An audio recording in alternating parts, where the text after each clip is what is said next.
You've also probably heard about John's passion to advocate for mental health, including our services at the Distress Center. He has been a voice in our community, making noise where noise should be made. We are so honored to have John as our guest speaker at this year's Chocolate Affair Gala. You will leave inspired after hearing his story. Ladies and gentlemen, please welcome John Mielke.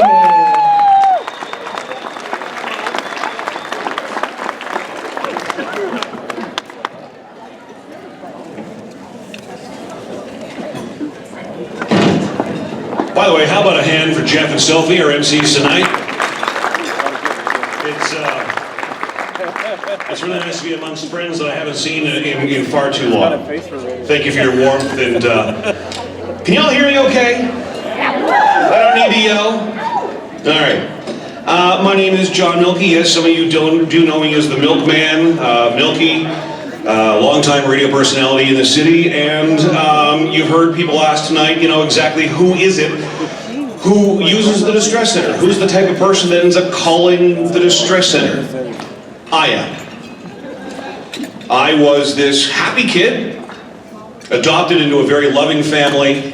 I was wanted, I was coveted, I was given every chance in life, and I don't know why, but my earliest memories, I was going to be on the radio. There was no questioning that.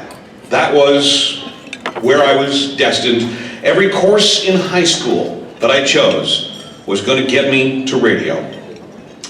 In fact, in my first month of college at Loyalist in Belleville, I was offered weekend mornings on one of the local radio stations my first year.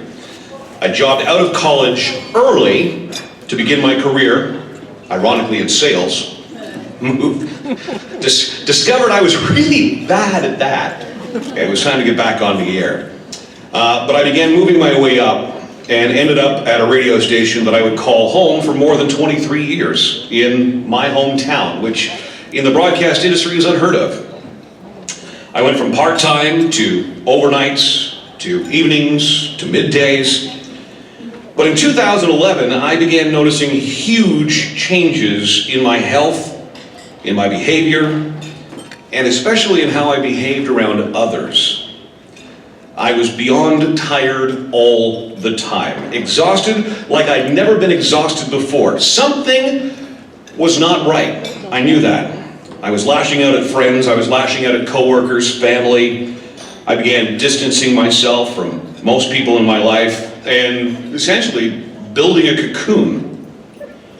I'd go to my doctor and we'd do blood tests and stress tests, MRIs, CAT scans. Besides being a little overweight, nothing was unusual. But my exhaustion became worse and worse. My personality became more and more dark, and I became more and more isolated. Eventually, I couldn't even face going into work. The only job I ever wanted to do, and I couldn't bring myself to get in there and do it. I would call the morning team and say, you know what, I'm stuck in traffic, if you could roll some tunes, I'll be along shortly. Sometimes that was true, but most of the time that was an outright lie. I was usually in the parking lot, I was shaking, I was crying. Some days I was even throwing up. Anxiety was making it impossible for me to function at the thing I was designed to do. Despite that, so many great things were happening around me. I'm in a great marriage. I have a successful online enterprise. I was even called upon at that time to do some PA announcing for the NHL All-Star game. But you know what? Despite all that good, none of it really mattered to me. I had no appreciation of it. Around that time, I was on my way to visit my parents, who would spend their winters in Myrtle Beach. I'd visit them every winter, but this year, what I actually had planned was I was going to walk out of the airport in New Jersey and I was going to disappear. That was my master plan. The morning of my flight, I remember the look on my wife's face, and she had known for some time that I was not the same person that she had known for years and years and years. I was in a very dark, dark place, and her only thought was that I had to get to Myrtle Beach. I had to. I needed that break to clear my head. But when I got to the airport around 4 a.m., I encountered the nastiest customer service person in the history of customer service. And she was refusing to let me onto my flight. Of course, you have to be there 2 hours before an international flight. I was 2 minutes too late. Tough luck. Maybe Air Canada will allow you on. We'll transfer your ticket there. But you better hurry, because they're closing. Well, I had zero fight left in me. None. I fumbled my way over to the Air Canada counter, and yes, Air Canada would put me on. But my plan remained the same. I was going to get to the airport in the US, I was going to walk out the door, I was going to disappear and never be heard from again. Instead of changing planes in New Jersey, my new flight would see me change planes in Washington, but it's all the same to me. The universe, though, had other plans for me that day. While all I wanted to do was put my head back and sleep before I was to make my great getaway, I ended up not being able to sleep at all. There were two men sitting behind me, having the most amazing conversation about each of their lines of work. And I found myself absolutely fascinated. For the first time in, I couldn't remember how long, I was listening to someone talk about how he didn't fit into this new world of business that he had been in. He had many insightful things to say about managers versus leaders. It was the kind of talk that you would expect to pay hundreds, maybe even thousands of dollars for the privilege to attend, on par with Anthony Robbins or Simon Sinek. I was riveted. I hung on every word, and for the first time in a very long time, like I said, I was feeling hopeful, and I was feeling optimistic. Then he revealed that as a kid, he had worked in his father's picture framing business. And he had just come up with a better and very simple way to wrap photo prints around a frame. They're called gallery wraps. He had sold his idea to Walmart for several $1 million and was now on his way to Thailand to pitch his invention to investors there. He talked about how great he felt having found this new path he was on. Well, the second we landed and the seatbelt sign was turned off, I whipped around out of my seat as fast as I could and was pretty much standing on top of this man, nose to nose, telling him how badly I needed to know him. I need to buy you lunch, I need your business card, who are you? You're magnificent. He looked at me, and I'll never forget the look on this man's face. He thought I was about to punch the living daylights out of him for having talked too much during the flight.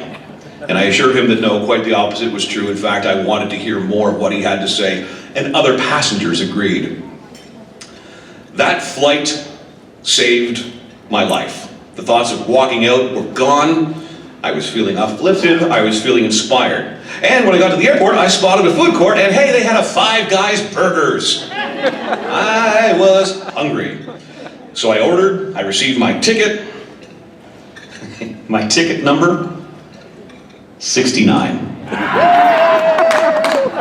So within seconds, my twisted sense of humor had found its way back, and I immediately sent a photo of my ticket to my worried wife, along with the caption, "Hey, things are looking up. I just got a 69 from Five Guys." And I laughed and laughed and laughed. While eating that burger, I'm in Washington, keep that in mind, okay? I noticed a number of, well, they had to be security people around. That's when I noticed Louisiana Governor Bobby Jindal, who I recognized from CNN. It was not that long after the Louisiana floods. And there he was, politicking, shaking hands. "Hi, where are you from? Hi, where are you from? Hi, where are you from?" He made his way to me and he says, "Hey, what state are you from?" I said, "I'm from Canada." "Well, that's one of the greatest states, isn't it?" And there I was. Hours earlier, I was walking out of an airport, never to be heard from again, and now here I am laughing again. Well, I arrived in Myrtle Beach, I was safe and I was sound. A few days into that visit, I had that heart-to-heart with my parents about just how scared I was about my health. Something was very wrong, and I left there having promised them that I would make a doctor's appointment when I got back. My first week back from vacation was the week that included Bell Let's Talk Day. Suddenly, every conversation I was hearing that day on the Bell Media radio stations was ticking a box for me. By the end of my shift, I realized that my health concerns really were of a mental health kind.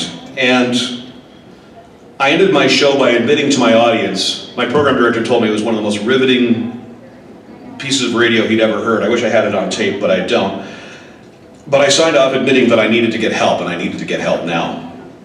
I went straight to my doctors. We talked for quite some time. It became evident to him that, yes, in fact, I had been dealing with severe clinical depression and anxiety for some time, and his solution was to put me off work for 3 months in the middle of ratings, which in the broadcast industry is the be-all, end-all.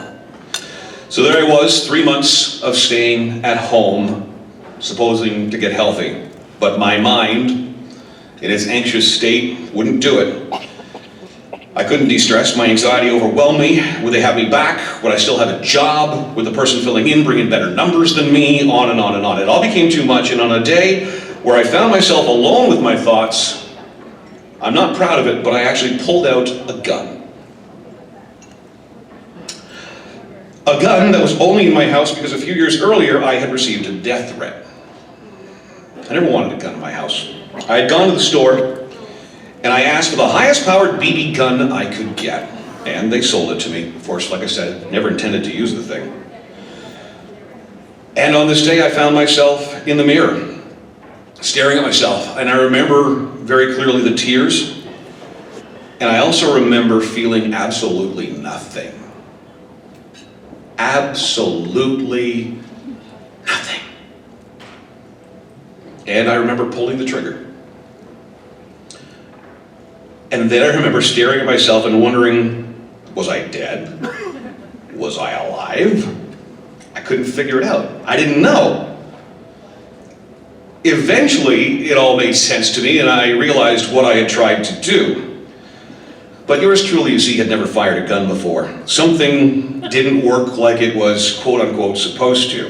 And for the first time ever, I was actually kind of glad that I never bothered to read an instruction manual.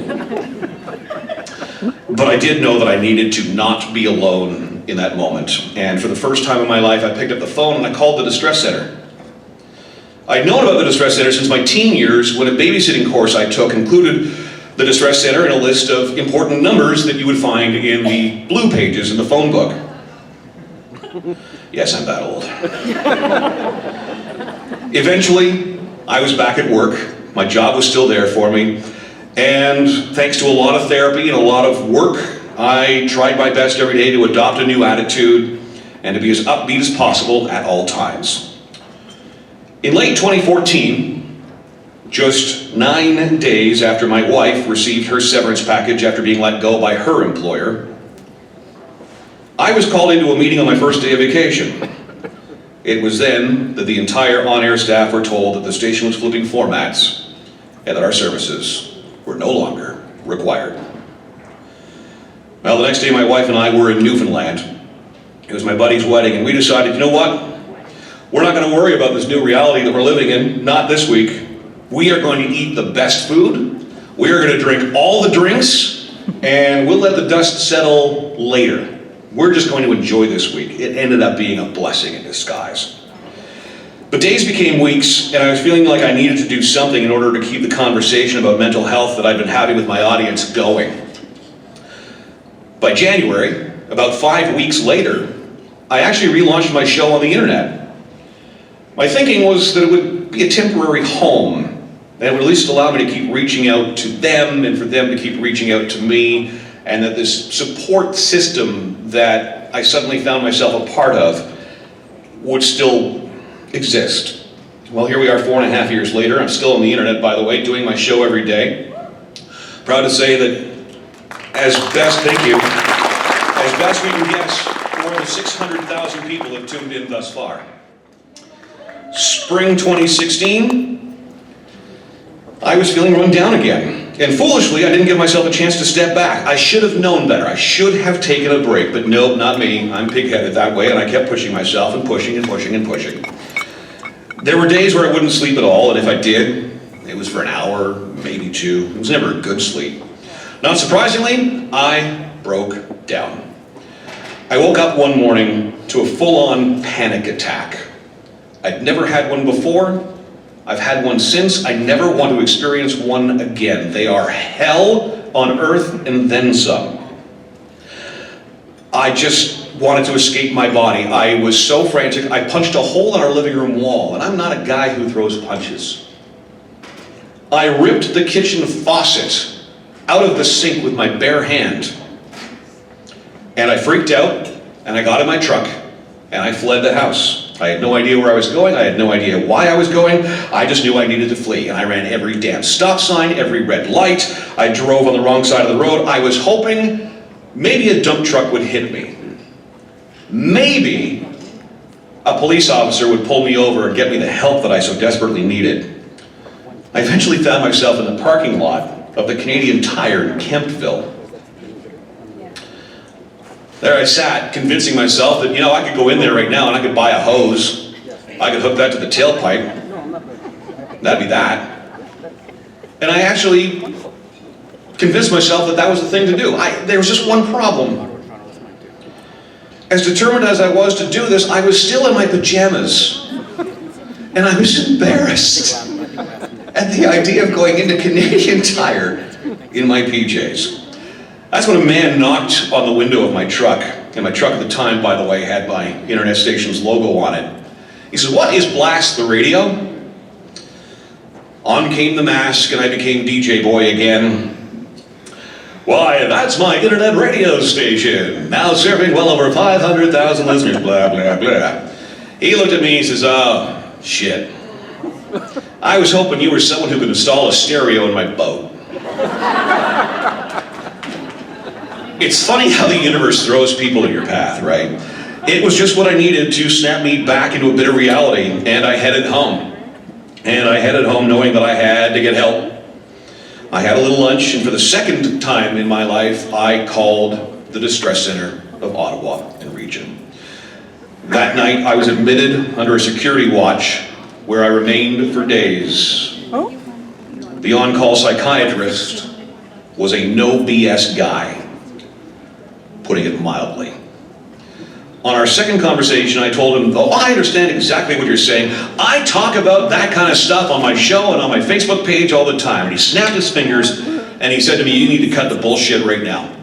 That's the second time you've turned this around to the radio show." And then that man changed my life forever. He suggested that we take radio away from John and examine, without radio, who is John. I was angry at him. I hated his question. Radio was who I was, who I am. And frankly, his comment pissed me off. Days later, a very good friend of mine knew that I needed an ear. I was out of the hospital now. And we went for a little drive. And Eve started listing off all the things that I was now doing in my life. I owned my own internet radio station. I was doing a daily show. I was creating websites for clients. I was voicing commercials. I was doing photography. I was designing logos, video production, running a web business. And he told me how much he wished he had just one of those skills. It was interesting to hear him say that, because that comment allowed me to revisit the idea of taking radio away from John. I turned the question instead into, just what the hell is it about radio? What elements of radio could I find in each of these new things that I now found myself doing in my career? And the conclusion that I came to was that I loved the ability to make a difference, to inspire people, to uplift, to make someone feel great on perhaps not their best day. With a microphone, I can do that. With social media, I can do that. Through images, through video, I can turn someone's day around, and that's magical. And the hundreds of letters I've received from people over the course of my experience with mental health is a testament to that. I am so lucky to be able to get up each and every day and still have a way to do what I was born to do. And I'm even luckier, frankly, to be able to offer this platform I've created to others who are going through a transitional phase in their careers. They can keep their skills sharp while looking for their next opportunity. We get to be pioneers for this new digital age of radio and podcast and video streaming. And it excites me in ways that I hope will see me on a plane someday, maybe talking about it. And somebody needs to hear what I have to say and it changes their day. Or maybe someone here tonight has already heard something that they needed to hear. The Distress Center of Ottawa and region has been there for me on 2 occasions. Every Christmas now, a friend of mine and I go out and we raise funds for them through a campaign I call Light. I install Christmas lights in exchange for a donation. And then I spend a couple of days on Taffy Lane. I was invited by a listener who loved what I was doing. And we collect donations there as well. Those opportunities and invitations like this to speak here tonight allow me to pay back a small bit of what they did for me. And your support here tonight means that someone just like me is going to have somebody on the other end of that phone in their moment of need. And that, my friends, is even sweeter than chocolate.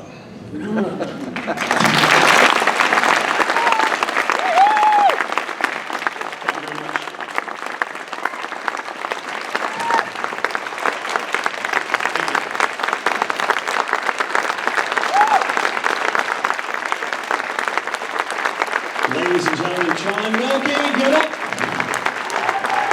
Thank you for sharing your story. Wow. Well, if that's not putting yourself out there, I don't know what is. John, thank you so much for sharing your story with us. That's not an easy thing to do. Well, what's amazing is that stat that you talked about earlier, Sophie, that John's